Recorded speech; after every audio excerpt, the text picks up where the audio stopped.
Meadows said he shared this view. As early as that November 23rd meeting, we understand that there was discussion about the president possibly conceding the election.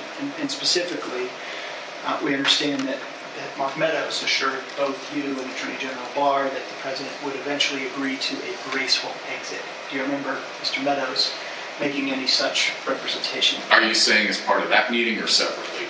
Again, without getting into that meeting, I would say that is a statement and a sentiment that I heard from Mark Meadows. I see. And again, do you know if it was on November 23rd or some point? Again, it was probably,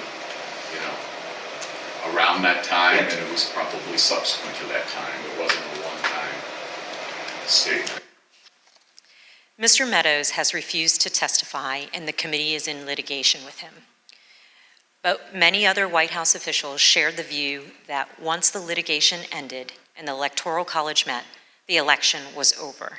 And here's President Trump's former press secretary. I wanted to clarify, Ms. McEnany, so back to my previous question, it was your view then, or was it your view, that the efforts to overturn the election should have stopped once the litigation was complete? In my view, upon the conclusion of litigation was when I began to plan for life after the administration. And this is what Ivanka Trump told us. December 14th was the day on which the Electoral College met, when these electors around the country met and cast the electoral votes consistent with the popular vote in each state. And it was obviously a public proceeding or a series of proceedings that President Biden had obtained the requisite number of electors. Was that an important day for you? Did that affect sort of your planning or your realization as to whether or not there was going to be an end of this administration? I think so. I think it was my sentiment probably prior as well.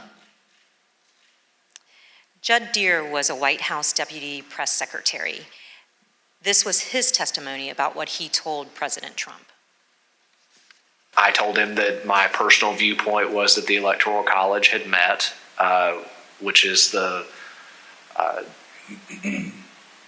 system that our country is set under to elect a president and vice president.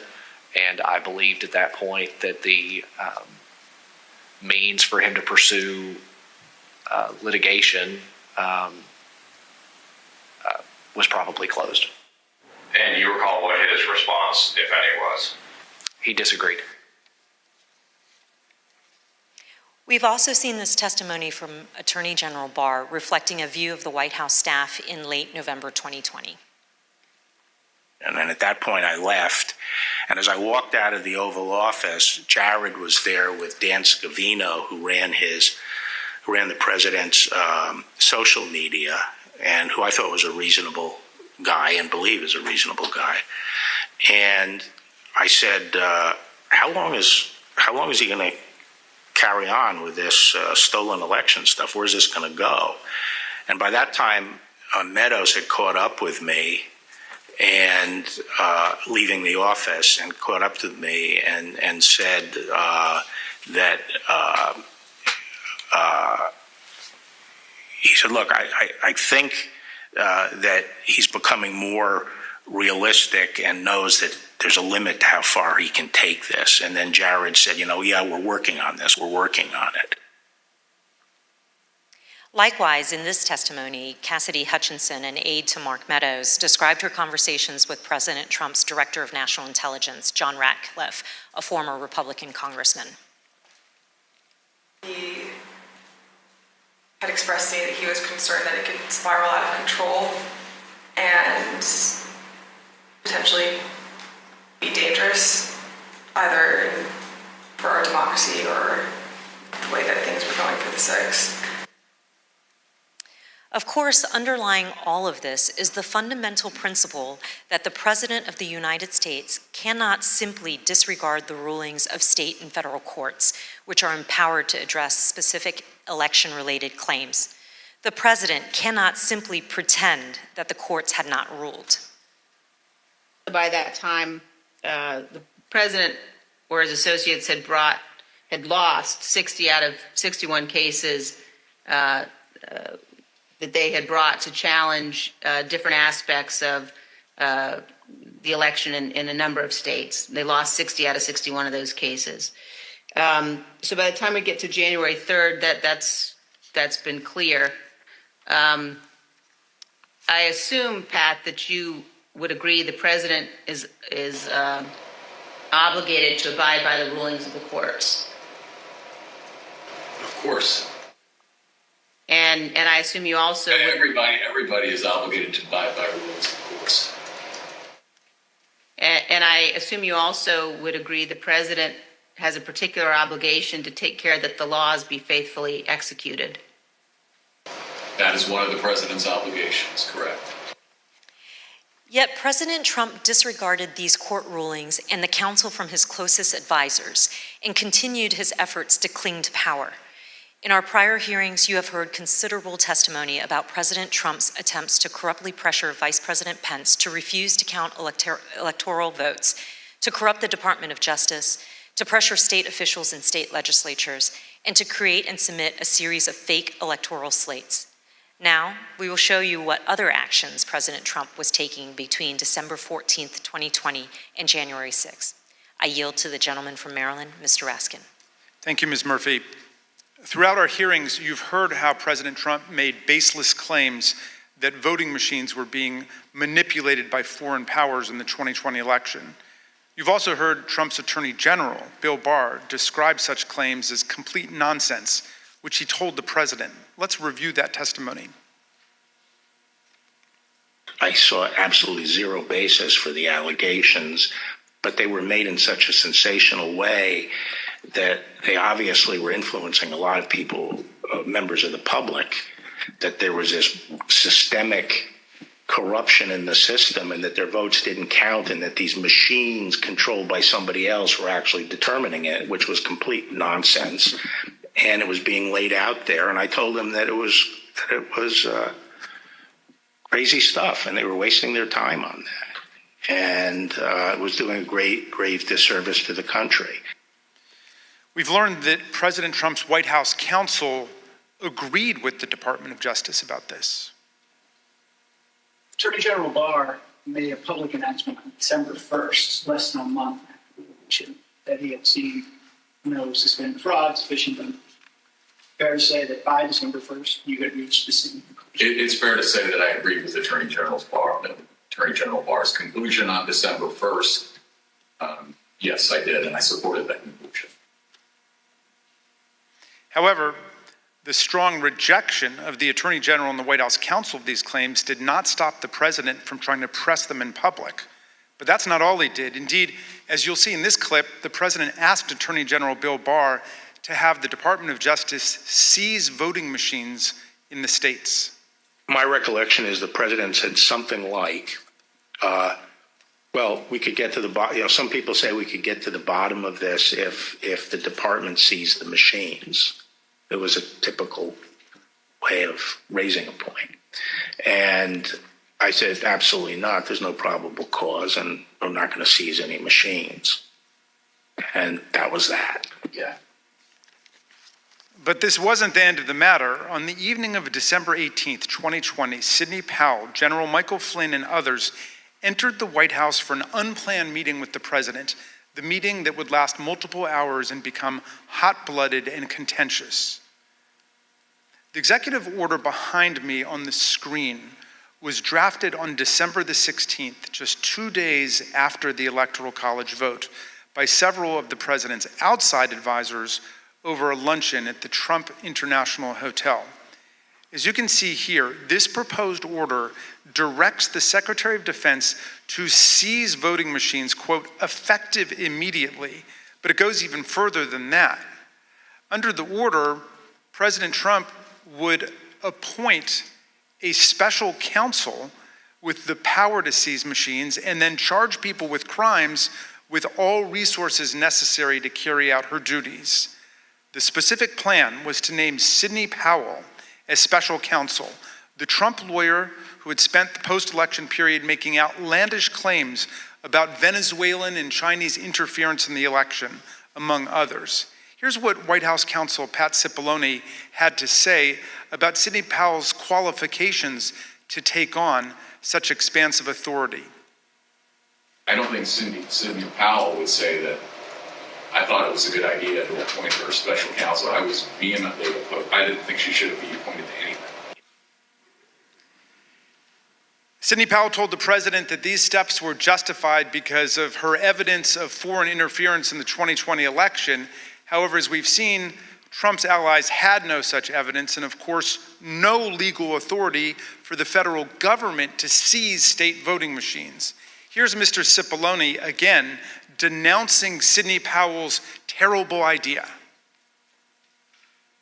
There was a real question in my mind and a real concern, particularly after the Attorney General had reached the conclusion that there wasn't sufficient election fraud to change the outcome of the election. When other people kept suggesting that there was, the answer is, what is it?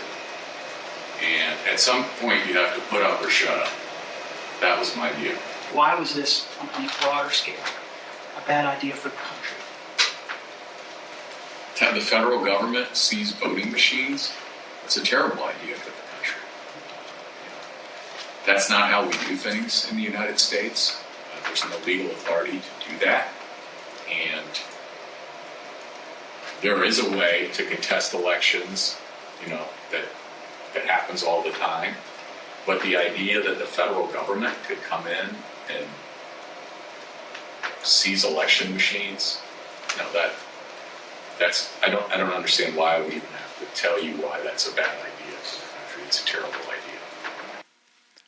For all of its absurdity, the December 18th meeting was critically important because President Trump got to watch up close for several hours as his White House counsel and other White House lawyers destroyed the baseless factual claims and ridiculous legal arguments being offered by Sidney Powell, Mike Flynn, and others.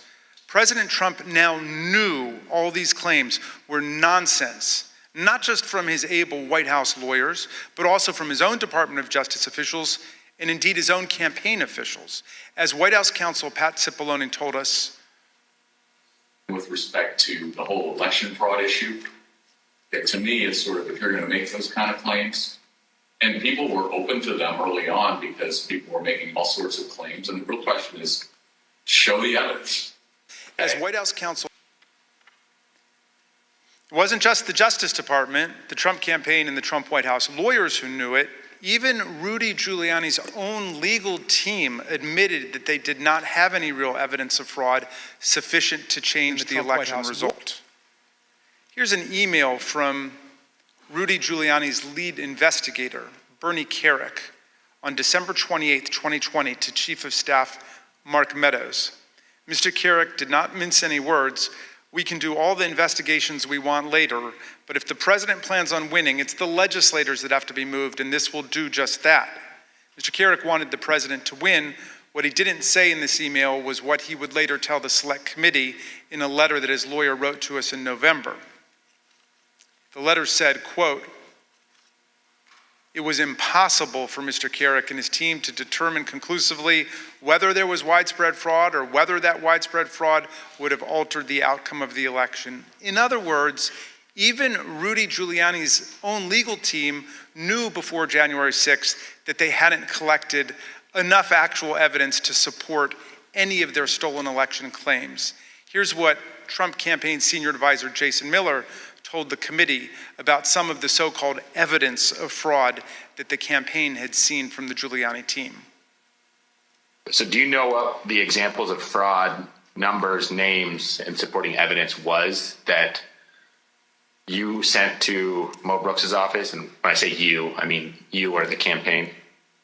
There are some very, very general documents as far as say, for example, here are the handful of dead people in several different states. Here are explanations on a couple of the legal challenges as far as saying that the The rules were changed in an unconstitutional manner, but it was, to say that it was thin is probably an understatement. Here's how President Trump's deputy campaign manager described the evidence of fraud that the campaign had seen. You never came to learn or understand that Mayor Giuliani had produced evidence of election fraud. Is that fair? That's fair. And here's testimony that we received from the Speaker of the Arizona House of Representatives, Rusty Bowers, about an exchange that he had with Rudy Giuliani after the election. At some point, did one of them make a comment that they didn't have evidence, but they had a lot of theories? That was Mr. Giuliani.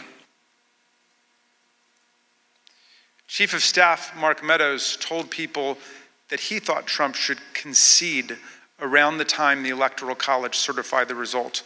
But nonetheless, he later worked to try to facilitate President Trump's wishes. Here's what Cassidy Hutchinson told us. During this period,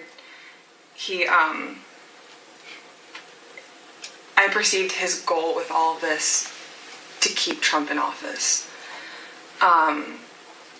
He had very seriously and deeply considered the allegations of voter fraud.